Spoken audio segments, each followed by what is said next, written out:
जय गुरु जी। जय गुरु जी की। जय गुरु जी की। जय गुरु जी की। जय गुरु जी की। जय गुरु महाराज। जय हो। जय हो गुरुदेव। अब हम करेंगे पाठ आज्ञा और आशीर्वाद। जय गुरु चरण।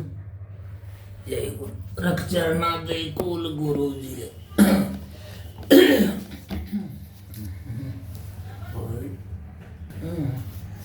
अब आ गया हमारा पाठ। अब वो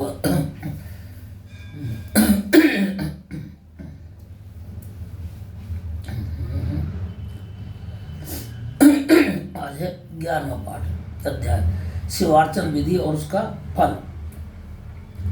ऋषि बोले, हे परम पूजनीय सूत्र जी, यह तो आपने हमें महादिव्य शुभ लिंग की उत्पत्ति सुनाई, उसके प्रभाव से दुखों का नाश हो जाता है।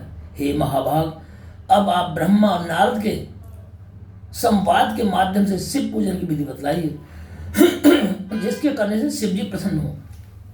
ब्राह्मण, क्षत्रिय, वैश्य, शूद्र चारों वर्णों को शिव जी की पूजा का जो अधिकार है उसका क्या क्रम है, व्यास जी ने जैसा आपको बताया हो उसे हमें बताइए। सूत जी बोले, हे मुनीश्वर, जैसा आपने पूछा है ऐसा ही पहले श्री व्यास जी ने संत कुमार जी से पूछा था और जिसे उपमन्यु ने सुना था, उसी को फिर व्यास जी ने मुझे पढ़ाया और उपमन्यु से श्री कृष्ण ने सुना। तब जिसे सबने सबसे पहले ब्रह्मा जी ने ही कहा है, वही सब मैं ब्रह्म नारद संवाद के रूप में आपसे कहता हूँ। ब्रह्मदेव बोले, हे नारद, अब मैं तुम्हें लिंग पूजन संक्षेप में बताता हूँ, सो ध्यानपूर्वक सुनो। यदि विस्तार से कहूँ तो सैकड़ों वर्षों में संपूर्ण नहीं होगा। शिव जी की पूजा परम भक्ति से करनी चाहिए। इसके करने से सारे अनिष्टों का नाश हो जाता है, मनुष्य को संतान सुख की प्राप्ति होती है। चारों वर्णों को सब कामों और अर्थों की सिद्धि के लिए महादेव जी की पूजा करनी ही चाहिए। प्रातःकाल ब्रह्म मुहूर्त में उठकर गुरुदेव और शिव जी का स्मरण करता हुआ सब तीर्थों का स्मरण करे और भगवान हरि का ध्यान करे। साथ ही में ब्रह्मदेव, देवों तथा मुनियों का भी ध्यान करे।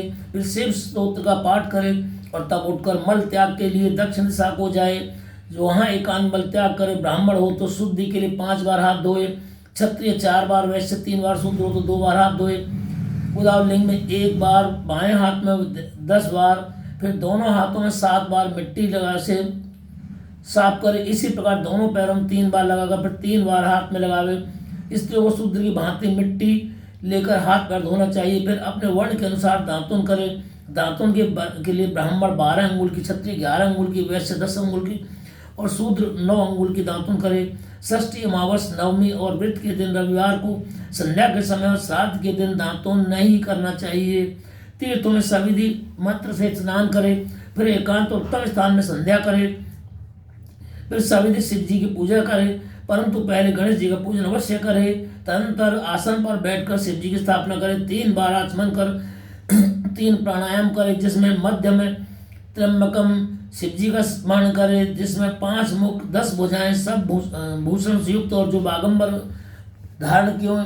शिव जी की पूजा से मनुष्य अपने को पवित्र बना ले। फिर प्रणव मंत्र अर्थात ओंकार से ही सड़क न्यास कर शिव जी की पूजा आरंभ करे, जिसकी और बहुत सी विधियां गुरुदेव से प्राप्त करे। फिर शिव जी पर सहस्त्र जलधारा वेद मंत्रों द्वारा चढ़ावे। फिर शिव जी के ऊपर चंदन और पुष्प आदि चढ़ावे और प्रणव पूर्वक उनके आगे सुगंध की सामग्री दे। फिर नाना प्रकार के वेद मंत्रों से उनकी स्तुति करता हुआ उन्हें नमन करे।